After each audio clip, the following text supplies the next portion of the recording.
Hey, everyone, so let's talk about who I believe Amazon Fire tablets are for and who these tablets are not for here. So, begin with, I have the 2020 Amazon Fire HD 8 Plus and the 2019 Amazon Fire HD 10. These are the two newest, at least at the time of this filming, devices that you can get. The one I do not have is I think it's from 2019, the 7-incher. I've had that, but I got rid of it a while ago. So these are the best Amazon tablets you can get at the moment here. So let's talk about who these are for first here. Of course, these are going to be for people that are heavily invested into other Amazon devices. So built into Fire OS, which is what these run, which is a version of Android. You actually have this button down here.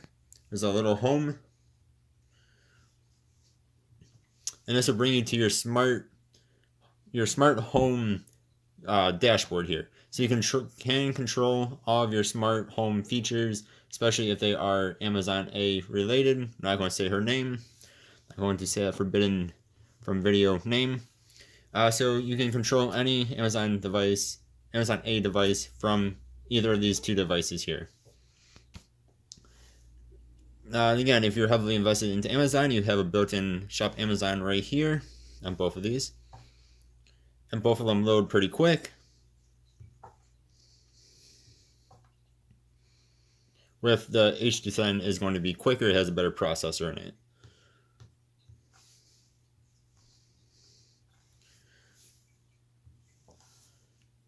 You see, both of them are pretty quick.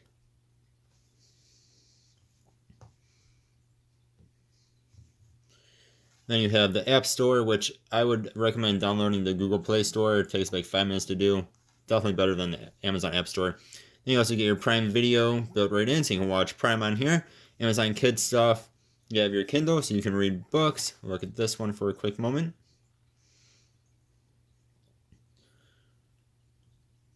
Give it a few seconds here.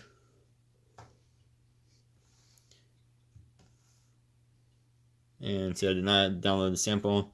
I actually use a Amazon Kindle for my book reading. But of course, you can read books, you can download samples, do everything you can do on normal Amazon Kindle on these.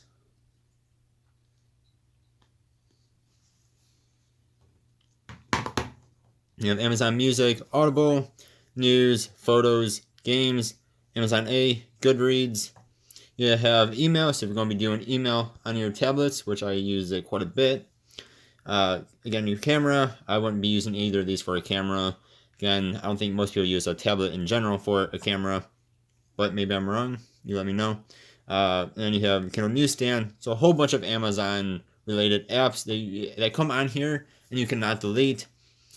Some to me are useful, some are not, but I'm sure there's some people they'll probably use every single one of these apps. So again, if you're heavily invested into Amazon stuff, these are of course fantastic for you. Another person who these are great for is if you need a tablet as like a secondary device. So you have a nice computer and you just want a tablet to do internet searching, maybe buy some stuff just quickly, just pick it up, turn it on, and you're good to go, get right into the stuff. So as a secondary device, these are, again, fantastic. Do YouTube watching on here, do some Netflix watching on here, whatever type of streaming service you want to watch, you should be able to get on here. So as a secondary device, these are fantastic. Third person these are fantastic for is somebody who wants a tablet or needs a tablet and is on a budget, especially a tight budget. This is $110. This is $150. So we do a quick comparison between just on pricing and similar sized iPads to these. The 7.9 iPad Mini 5, which as right now is the newest one. There's rumors the 6 is going to be coming out soon here. But the 5, you're talking about $400. So you can get 3 of these and have $70 left over. So almost 4 of these for the price of one iPad Mini 5. And compare this to the base model 8th generation iPad 10.2. So iPad 10.2. That is $330. Again, these are pricing in the US. You can get 2 of these plus have extra $30 left over for the price of one base model iPad 10.2. So you see, these are way cheaper than their iPad alternatives. Now, of course, the iPads are more powerful. But if you're on a very tight budget and you mostly care about saving money and having a device that is good, not the best device you can get, but a good device, these are going to be for you. Third person who these are another, I think that's actually fourth person who these are for is somebody who just wants a device that looks good. I think these both look good. Yeah, they both have bezels. This one doesn't have too big of bezels. This one has pretty good sized bezels. They look decent, and you just need it for internet browsing, again, for email, YouTube watching, whatever streaming service you may have. These are going to be fantastic. So we'll just do a quick internet search here. And again, like an iPad is going to be faster than these, but you're going to be spending a lot more money. And if you're not really doing a side-by-side comparison, you probably would not even notice any speed difference. Because I personally do use both of these devices with the Amazon 8 a bit more than the 10. And you'll notice that this is going to be faster. It has a better processor, where this guy has 1 more gigabyte of RAM. This has 2 gigs, this has 3. Both of these do use MediaTek processors in them, though. Helps if I actually hit it. You can see it loads websites pretty quick. Again, unless you're comparing this side by side to, say, an iPad or a Samsung or something, you're not really going to notice that these are not the quickest of devices that you can buy.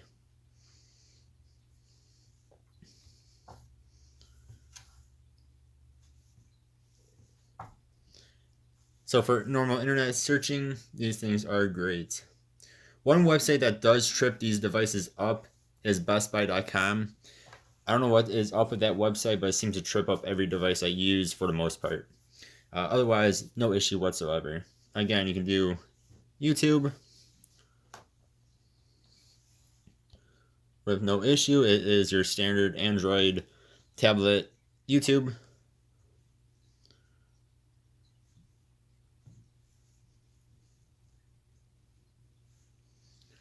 Everything works great. One thing to note though is this will only do 720. This will do 1080. So this has a better screen on it, along with the better processor, whereas this has the better RAM. Now then too, if you want to do some light gaming, you can do some light gaming. So, Among Us will work fantastic on here. Call of Duty Mobile works on both of these devices.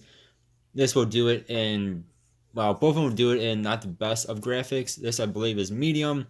This is in low graphics, but both of these, when you're in the correct graphic settings, you should have no issues playing Call of Duty whatsoever. I've even played with my Xbox One controller. Both of them work great with that. Makes it so much easier too. So you can do definitely do some gaming on here. Just do not expect to be able to do high-end graphic gaming. So like Call of Duty, and even in high graphics, especially on this, is going to trip it up. On this, you'll get a little bit of stuttering.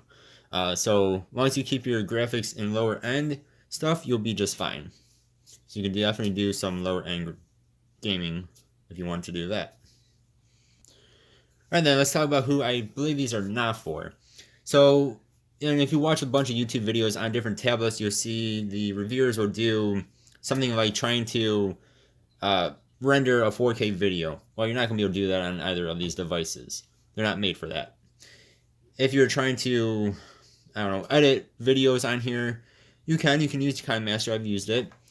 It's not going to be as fast as other devices, but you can do it. But if you're into a whole bunch of video editing and stuff, you probably want to get a different tablet. I personally just use my phone with KineMaster. It works fantastic. But so if you want to do a whole bunch of video editing, especially higher end video editing or picture editing and stuff like that, I would look elsewhere. Two of these, again, this one has 720, this has 1080. They're good screens, I believe, but they're not going to be the best, especially if you need like the 100% detail in your pictures. These are just not going to probably cut it for you. Another person these are not for is, again, people that want high-end gaming. So yes, you can do low-end gaming, you can do most games in low settings, but if you are that person that wants your gaming in the best settings possible, again, these are not going to do it. These are very much budget tablets, so you're just not going to be able to do high-end gaming on either of these devices. Again, you can do almost any game, but in lower settings. If you are somebody that wants to use the USB Type-C, which both of these actually do have, you guys can't see that, but it does have USB Type-C here. Sorry, that's bad. But both of these do have USB Type-C. But if you want to use that USB Type-C and connect it to a monitor, these just do not do that. You cannot do that whatsoever. I've tried in the past.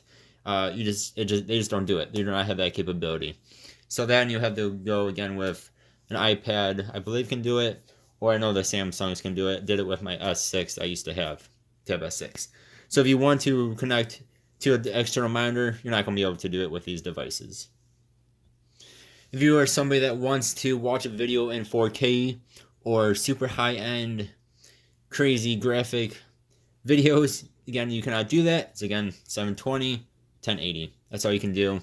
Nothing more. Personally, I don't mind watching a video in 720 even. It doesn't bother me at all, but some people want a 4K video all the time, every day, all day. To me, that you just can't do that on these devices because, again, they just don't have that resolution on them. So, to wrap up this video, I'd say as long as you have your, priorities right and you know what you're getting into with these devices, they are fantastic devices. If you're buying these to do stuff that you're just not going to be able to do on a budget tablet, you're of course going to be disappointed. As these are, in the end, they are good tablets. They're very good tablets in my opinion, but they are lower end budget tablets. Again, they're very good tablets for what they are, but they are not as powerful as, say, like an iPad Pro or a Samsung Tab S6 or 7. They're just not. You're paying a very small fraction of the price of what you'd be paying for iPad Pro or the Samsung. So as long as you know what you're getting into, I think these are great. As long as your expectations are not like, here's the bottom of your bar, here's your bars, like all the way up here. They're great. I absolutely love both of these devices. I use them all the time. Again, I prefer the HD8 Plus because it gives you more RAM. A little bit slower than this guy, but it gives you more RAM, so you can keep more stuff open. These are fantastic. One more thing I wanted to mention, I almost forgot to mention here, is you can do note-taking on these. Again, go to Google Play Store. You can download almost any app you want to download. So any note-taking app you want to download, you can download on here. There are certain apps that you cannot get on these, even with the Google Play Store. So if you guys want me to search for an app for you before you purchase one, let me know in the comment below. As long as I see the comment, I'll do a quick search for you and let you know. But you can do note-taking. It actually has built-in documents on here. And you can connect this to Bluetooth devices. So like a Bluetooth keyboard. Yeah, so you can do that as well. I forgot to say that. So if you want this just for basic or note-taking, if you want it for note-taking, these will work just fine too. Let me know what you guys think. I've been able to on enough here. I love Amazon devices. Every time they come out with a new one, I buy it. Just check out my channel. You'll see a whole bunch of Amazon device reviews and comparisons and speed tests and stuff. I absolutely love these devices. They're very good for what they are, and especially for the price. And I'm really hoping they come out with a HD10 Plus here in 2021, since they came out with the 8 Plus in 2020. So hopefully the 10 Plus or maybe even the 7 Plus will come out in 2021 here soon. Alright guys, let me know what you think. Always, I really do appreciate you all watching. I hope you guys have a good one. I'll see you guys next time. Goodbye.